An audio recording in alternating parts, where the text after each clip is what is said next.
Hello नमस्कार आदाब सत श्री अकाल। Welcome to my YouTube channel Avinash sir classes. तो स्टूडेंट्स, आज की वीडियो में हम लोग बात करने वाले हैं CU BCom semester 1 new syllabus CCF के अकॉर्डिंग जो principle and practice of management का एग्जाम होने वाला है, जो फर्स्ट ईयर आप लोग एग्जाम देने के लिए जाएंगे न्यू सिलेबस के अकॉर्डिंग, उसका 2 मार्क्स वाले क्वेश्चन के बारे में चैप्टर 1 जो कि इंट्रोडक्शन है। तो वैसे तो 2 मार्क्स वाला क्वेश्चन हम लोग को 10 अटेम्प्ट करना होगा, जिसमें 15 क्वेश्चंस दिया रहेगा। 15 में से आप लोगों को कितना क्वेश्चन अटेम्प्ट करना है? 10 क्वेश्चन अटेम्प्ट करना है। तो हम आज चैप्टर 1 इंट्रोडक्शन जो चैप्टर है मैनेजमेंट का और स्कूल्स ऑफ मैनेजमेंट, उससे कुछ इंपॉर्टेंट क्वेश्चन जो 2 मार्क्स में आने का सबसे ज्यादा चांसेस है, उसके बारे में आप लोगों के साथ डिस्कस करने वाले हैं। तो वीडियो में अंत तक बने रहिएगा और इस क्वेश्चन का इंपॉर्टेंट क्वेश्चंस के साथ साथ हम इसमें आपको डिस्कशन भी क्वेश्चन का करवाएंगे। तो चलिए स्टार्ट करते हैं। तो फर्स्ट क्वेश्चन जो है, जो मोस्ट प्रोबेबली ज्यादा चांसेस आने का कि डिफाइन मैनेजमेंट। मैनेजमेंट क्या है? तो मैनेजमेंट क्या होता है? तो management is an art of getting things done through others effectively and efficiently.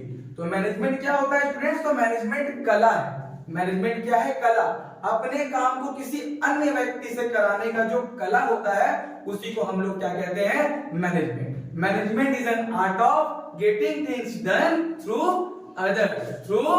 Others effectively and efficiently, जिससे काम बहुत ही प्रभावित ढंग से, तरीके से, अच्छे तरीके से क्या हो, पूरा हो सके, उसी को हम लोग क्या बोलते हैं? मैनेजमेंट। और मैनेजमेंट का कंसेप्ट भी इसमें हम लोग जोड़ सकते हैं कि मैनेजमेंट का डिफाइन तो कर दिया मैनेजमेंट को, तो क्योंकि हम लोग का 2 मार्क्स का क्वेश्चन है, तो इसमें एक वर्ड हम लोग एक लाइन अपने से भी और ऐड कर सकते हैं, जिससे इंप्रेशन बहुत अच्छा जाएगा कि management concept is first introduced by PF Drucker. Management का कंसेप्ट किसके द्वारा लेके आया गया था?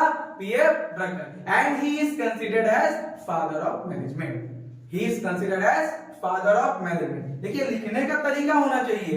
आप लोग याद तो करेंगे कि फादर ऑफ मैनेजमेंट कौन है, मैनेजमेंट का कंसेप्ट कौन लेके आया, ये सब अलग से याद करने की जरूरत नहीं है, सब हम लोग क्लास 12 में पढ़े हुए हैं। लेकिन इसमें अगर ऐड ऑन कर देते हैं, तो जब एग्जामिनर पेपर चेक करेगा तो इंप्रेशन क्या जाएगा? बहुत अच्छा जाएगा। और क्या होगा स्टूडेंट्स, आप लोगों का आंसर जो है वो थोड़ा बड़ा भी दिखेगा।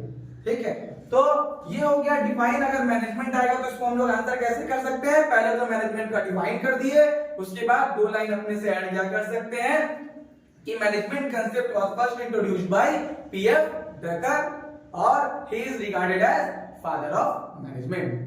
तो आते हैं सेकंड नंबर क्वेश्चन पे अपना कि management is a process discuss. ये क्वेश्चन भी बहुत इंपॉर्टेंट है कि मैनेजमेंट एक प्रोसेस है, इसको डिस्कस कीजिए। तो मैनेजमेंट प्रोसेस क्यों है? तो मैनेजमेंट को हम लोग प्रोसेस इसलिए बोल सकते हैं कि management is termed as process because it includes series of function. इसमें एक काम नहीं होता है, इसमें सीरीज ऑफ फंक्शन है। और इसका 5 मेजर फंक्शन क्या क्या है? प्लानिंग, ऑर्गेनाइजिंग, स्टाफिंग, डायरेक्टिंग और कंट्रोलिंग। ये 5 मेजर फंक्शन होता है मैनेजमेंट का। इसीलिए हम लोग मैनेजमेंट को क्या बोल सकते हैं? प्रोसेस। क्योंकि इसके अंदर एक काम नहीं होता, इसके अंदर क्या होता है? सीरीज ऑफ फंक्शन होता है, बहुत सारा फंक्शन क्या है? इंक्लूड है। इसलिए हम लोग मैनेजमेंट को क्या बोल सकते हैं? प्रोसेस बोल सकते हैं। Third one, management is both arts and science. तो हाँ, मैनेजमेंट क्या है? Both combination of arts and science है। वो आर्ट्स भी है और वो साइंस भी है। तो मैनेजमेंट आर्ट्स क्यों है और मैनेजमेंट साइंस क्यों है? ठीक है, अगर ये पूछा जाए कि हम लोग क्यों मैनेजमेंट को आर्ट्स मान सकते हैं और क्यों मैनेजमेंट को साइंस मान सकते हैं, तो दो मतलब क्या कारण देकर के हम इसको क्या कर रहे हैं? एक्सप्लेन कर रहे हैं। 2 कारण से इसको क्या कर रहे हैं? हम एक्सप्लेन कर रहे हैं कि मैनेजमेंट आर्ट्स क्यों है। तो जिस तरह आर्ट्स में थ्योरेटिकल नॉलेज का जरूरत होता है, उसी प्रकार जो मैनेजर रहता है उसको प्रिंसिपल ऑफ मैनेजमेंट और उसका एप्लीकेबिलिटी के बारे में पूरा जानकारी होना चाहिए। कहां किसको कौन सा प्रिंसिपल हम लोग क्या करेंगे? अप्लाई करेंगे। इसलिए मैनेजमेंट को हम लोग क्या बोल सकते हैं? आर्ट्स। क्योंकि आर्ट्स में जिस तरह थ्योरेटिकल नॉलेज का जरूरत होता है, उसी तरह मैनेजमेंट में भी किसका जरूरत होता है? थ्योरेटिकल नॉलेज का जरूरत होता है। इसलिए हम लोग मैनेजमेंट को क्या बोलेंगे? आर्ट्स।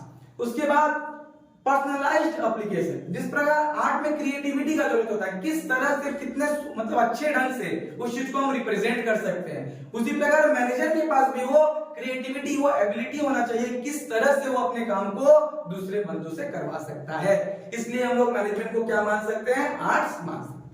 तो ये तो हो गया आर्ट्स मान सकते हैं। अब है कि साइंस क्यों मानेंगे? तो मैनेजमेंट जिस प्रकार साइंस का कोई भी लॉ होता है उसका वैलिडिटी यूनिवर्सल होता है, हर जगह पे मतलब क्या वो एप्लीकेबल है, उसी तरह मैनेजमेंट का भी जो प्रिंसिपल है उसका भी यूनिवर्सल वैलिडिटी है।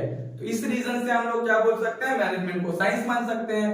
और दूसरा रीजन है कि साइंस में जो भी लॉ बनता है वो किस पे बेस्ड रहता है, एक्सपेरिमेंट बेस्ड रहता है। उसी प्रकार मैनेजमेंट का प्रिंसिपल भी जो है वो क्या है, एक्सपेरिमेंट बेस्ड है। इसलिए हम लोग मैनेजमेंट को क्या बोल सकते हैं, साइंस।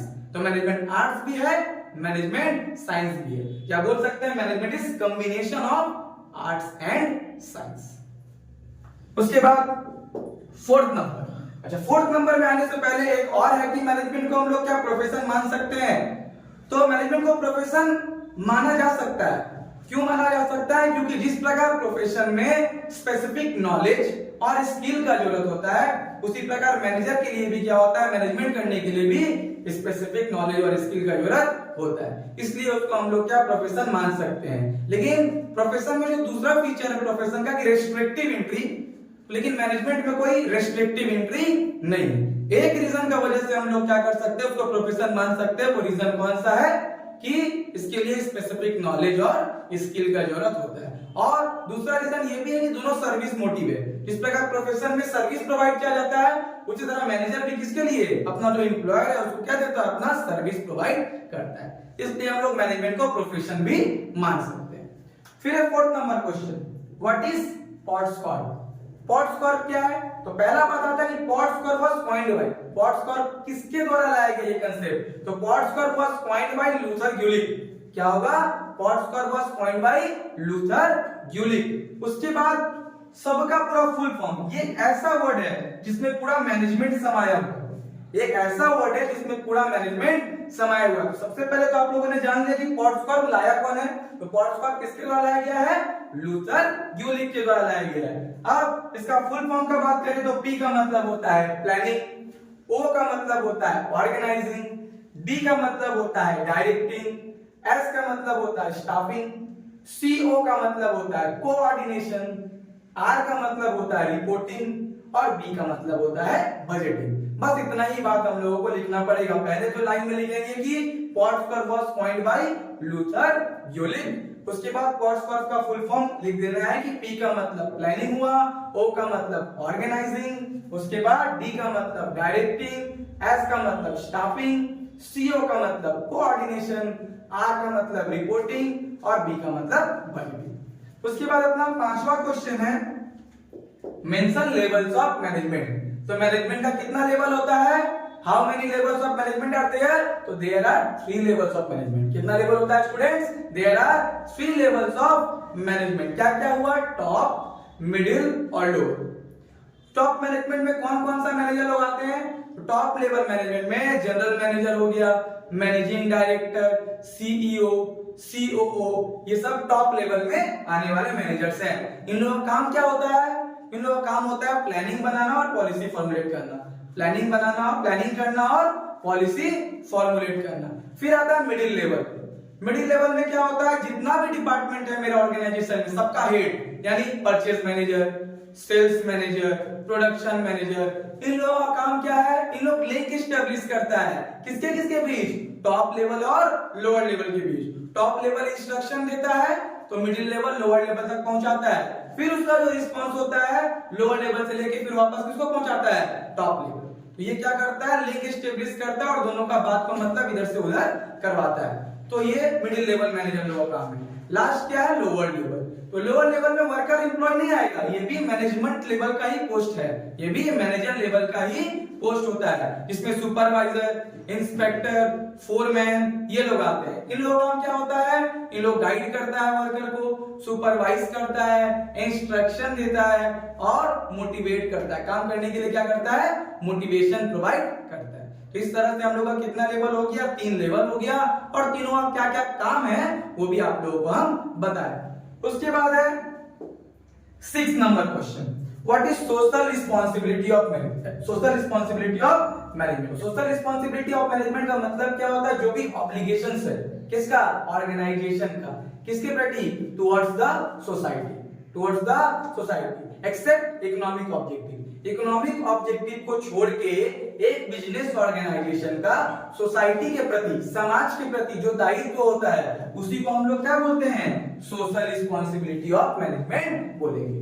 तो सोशल रिस्पॉन्सिबिलिटी क्या क्या हो सकता है? पहला हो सकता है सोसाइटी को कुछ नहीं चाहिए, सोसाइटी बस एक ही चीज चाहता है, भाई हमको तो सस्ता में सामान मिलना चाहिए, बस तो हम गंगा नहा लेंगे, ठीक है। तो सोसाइटी को इससे अलावा कुछ नहीं चाहिए, कंपनी से कुछ नहीं चाहता है, बस हमको कम दाम में अच्छा सामान मिलना चाहिए। तो पहला क्या हो गया सोशल रिस्पॉन्सिबिलिटी की provide quality goods at low price, provide quality goods at low price. दूसरा नंबर क्या हो जाएगा? दूसरा नंबर है creation of employment opportunity, employment opportunity create करे ऑर्गेनाइजेशन, जिससे क्या होगा, अनएम्प्लॉयमेंट दूर होगा तो हम लोग का इकोनॉमिक डेवलपमेंट भी होगा।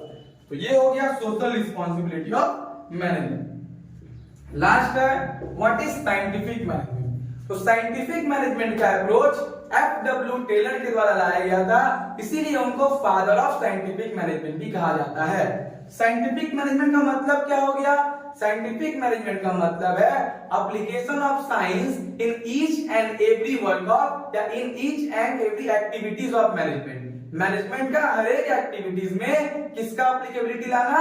साइंस का। साइंटिफिक तरीके से सोचना, लॉजिकली सोचना कि वो हो सकता है या नहीं हो सकता है, हर चीज में किसका अप्लाई होगा? साइंस का। तो ये पहला बंदा है जो इंडस्ट्रियल मैनेजमेंट में साइंस को अप्लाई किए थे, इसलिए इनको क्या बोला जाता है? Father of scientific management. और इनका द्वारा जो मतलब जितना भी प्रिंसिपल है तो प्रिंसिपल ऑफ साइंटिफिक मैनेजमेंट के नाम से जाना जाता है। तो ये था अपना 2 मार्क्स में आने वाला मेरे हिसाब से 7 क्वेश्चन, जिसका आने का चांसेस क्या है? बहुत ज्यादा है। तो इसी तरह से हर एक चैप्टर वाइज हम आप लोगों के लिए 2 मार्क्स, 5 मार्क्स और 10 मार्क्स में जो आने वाला क्वेश्चन है उसको लाते रहेंगे और उसको डिस्कशन भी करेंगे। ये नहीं कि सिर्फ क्वेश्चन ला करके छोड़ दिए, नहीं, क्वेश्चन भी लाते रहेंगे और डिस्कशन भी करते रहेंगे। अगर आप हमारे चैनल पे नए हैं तो चैनल को सब्सक्राइब कीजिए, अगर वीडियो पसंद आया हो तो वीडियो को लाइक कीजिए और अपने दोस्तों के साथ शेयर कीजिए। Thank you.